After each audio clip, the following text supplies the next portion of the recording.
Someone reaches for a baby at a family gathering. The room is smiling. Grandma is excited, and the baby takes one look at the face coming toward them and screams. Not a whimper, a full, arched-back, red-faced rejection, so sharp it silences the entire room. Most people chalk it up to mood, a bad nap, a cranky phase, but developmental psychologists have spent over 60 years tracking exactly why babies accept some people instantly and reject others on contact. What they've uncovered isn't about mood. It's about one of the most ancient security systems ever installed in a human brain. The comfortable explanation goes like this. Babies cry with unfamiliar people because they simply don't recognize them.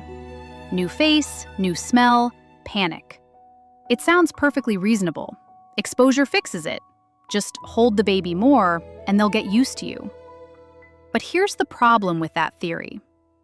In 1964, psychologists Rudolf Schaefer and Peggy Emerson at the University of Glasgow tracked 60 infants from birth through 18 months, visiting their homes every 4 weeks, documenting every reaction to every person in their environment. What they found was that some babies rejected people they saw every single day. Neighbors, relatives who visited weekly. Meanwhile, they accepted people they'd only met 2 or 3 times.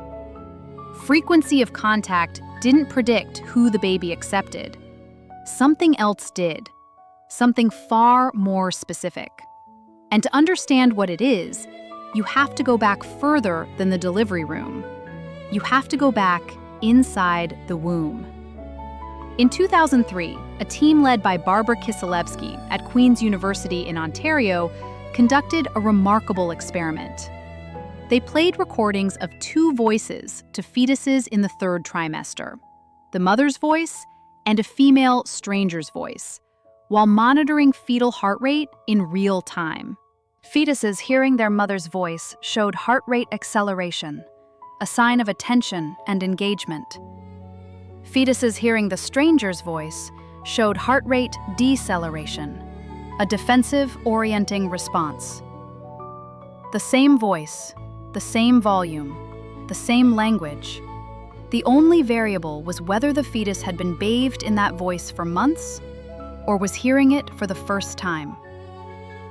This means the screening process doesn't begin at birth. By the 3rd trimester, the baby is already building a catalog of trusted voices. Every conversation the mother has, every person who speaks near her belly regularly, every voice that becomes part of the acoustic wallpaper of the womb. Those voices get filed. And when the baby is born and hears a voice that is not in that file, the alarm sounds. Your baby was vetting the people in your life before they ever took a breath. But it goes deeper than that. John Bowlby, working out of the Tavistock Clinic in London, spent decades developing what became attachment theory, published in his landmark 1969 work, Attachment and Loss. Bowlby argued that babies don't just recognize familiar people, they rank them. They construct what he called an attachment hierarchy, a mental ranking of every person in their world, ordered by who responds to their needs most reliably, most sensitively, and most consistently. The person at the top of that hierarchy isn't necessarily the person who spends the most time with the baby. It's the person who responds the fastest when the baby signals distress. The person whose face appears when the cry goes out. The person who matches tone, who mirrors expression, who makes the baby feel felt. And here's what almost nobody talks about. A person can be physically present every day and still rank low on the hierarchy if their responses are unpredictable, delayed, or emotionally flat.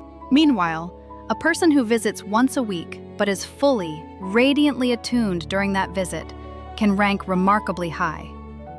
The hierarchy is not built on hours logged. It is built on the quality of the signal response loop. Your baby doesn't count how often you're there. Your baby counts how present you are when you're there. Think about what this means for ordinary life. The Tuesday night when you're exhausted, but you sit on the floor and follow your baby's eyes wherever they go. The 3 a.m. feeding where, instead of staring at a wall, you look down and meet their gaze. The moment in the grocery store where your baby reaches for your face and you stop what you're doing and reach back.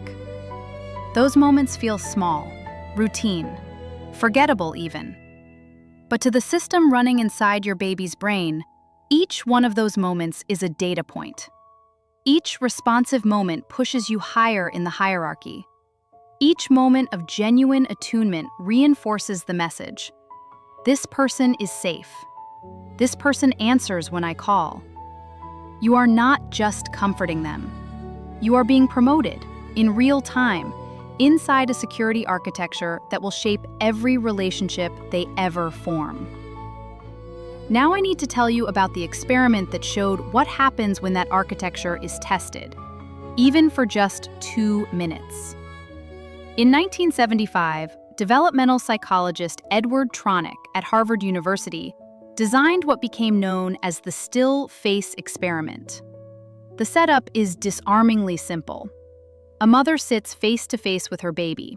They interact normally, smiling, cooing, mirroring each other's expressions.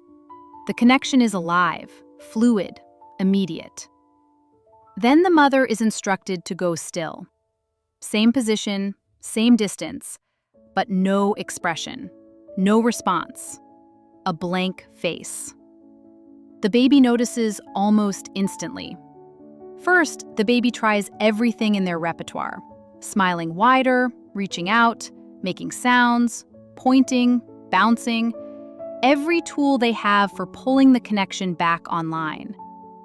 When none of it works, the baby collapses. They turn away. They lose postural control. Some begin to wail. In under 2 minutes, the loss of a responsive face produces a physiological stress response. Measurable spikes in cortisol, the stress hormone. This is a baby who was perfectly fine 90 seconds ago. The mother hasn't left. She hasn't yelled. She hasn't changed position. She simply stopped responding. But here is the part that matters most. The moment the mother re-engages, smiles, speaks, reaches, the baby recovers. Not slowly, rapidly. The stress response drops. The reaching resumes. The system restabilizes. The rupture was real, but the repair was fast. Because the foundation, the mother's position at the top of the hierarchy, was already solid.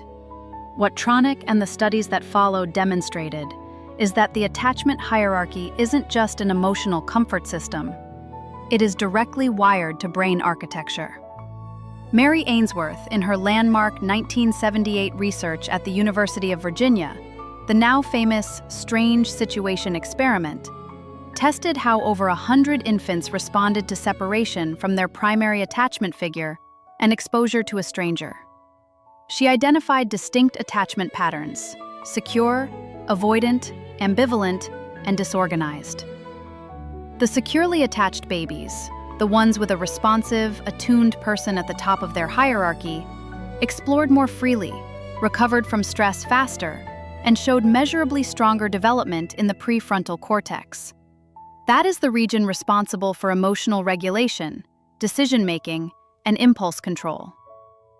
In other words, the baby who cries when a stranger holds them and calms instantly in your arms is not being difficult. They are running a security protocol. And the fact that your arms are the safe zone, that your face is the one that turns off the alarm, means the system is working exactly as evolution designed it. That rejection of others is the proof that your bond is strong. Now, a note that's important. Some babies show very little stranger anxiety at all. They go to almost anyone, with almost no hesitation. In most cases, this simply reflects temperament. Some babies are naturally more social, more open, more exploratory by nature. But if a baby shows no preference at all, No clear hierarchy. No distress at separation from any caregiver. No differential response between familiar and unfamiliar people. And this pattern persists well beyond the first year. It may be worth a conversation with a pediatric developmental specialist. Not because something is necessarily wrong, but because early identification of atypical attachment patterns opens doors to early support. And early support works. Trust your instinct on this. If something feels off, you are probably right. No one on earth is better calibrated to read your specific baby than you. So the next time someone reaches for your baby and your baby buries their face in your neck and wails, the next time a well-meaning relative says, "Oh, she's just being fussy," you'll know what's actually happening. Your baby is not fussy. Your baby is running a security check that began before birth. A voice recognition filter built in the womb. A trust hierarchy assembled data point by data point from every moment of responsive care you've ever given. An ancient system, refined over hundreds of thousands of years of human evolution, designed to do one thing: keep your baby close to the person most likely to keep them alive. That cry is not rejection of the other person. It is the sound of your baby choosing you. Loudly, unmistakably, in front of everyone. Hundreds of thousands of years of evolution didn't give babies the ability to scream at exactly the pitch that makes it impossible for you to ignore by accident.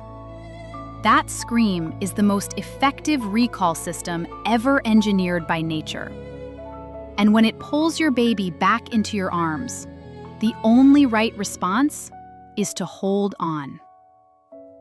If this changed how you hear your baby's cry, subscribe to this channel and tell me in the comments, who does your baby reject the most, and has it ever caused tension in the family? And if you've ever noticed that your baby stares at certain faces for an impossibly long time without blinking, that's the next video. And what's happening behind those eyes is even more extraordinary than you think.